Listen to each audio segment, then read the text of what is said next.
Hello students, here is the question. If P and Q are two statements, then which of the following statement is a tautology? So we have a compound statement over here and we need to find out which of these statements is a tautology. So tautology meaning all its truth values will be equal to true, or that entire equation is true whatsoever.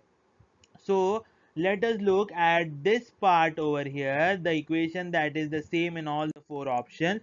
So once we have this equation, we can say that P implies Q is negation PVQ, and once we have that, we have a AND over here, as you can see.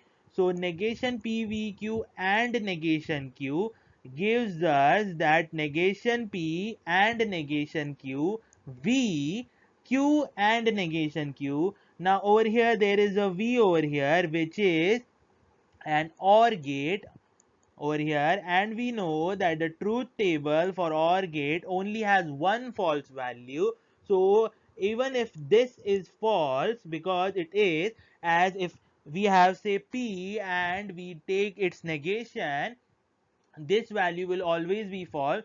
So this gate over here, the OR gate, will make this value to be dependent on what this value, that is the first bracket, will be. So the first bracket is the one that remains, and we get the value of negation of P VQ as the final answer for this.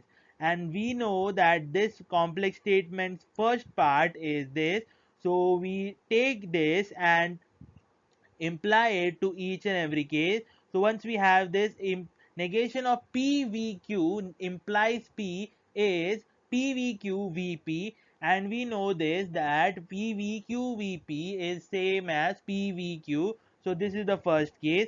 If we look at the second case, the second case is negation PVQ implies negation P. So negation PVQ implies negation P is PVQ V negation P. And if we look over here, this is the value that will always remain true. If you can confirm this using truth table, or you can see that PV negation P will always be true. So this will always be a true value, and thus we get the tautology in this case, that is option 2. And if you want to see over here, negation of PVQ implies P and Q gives us this expression over here, and once we get this expression, we boil down to this expression over here, which is PVQ again, and negation of PVQ implies Q, we boil down to this expression again. So the answer final is 2. Thank you.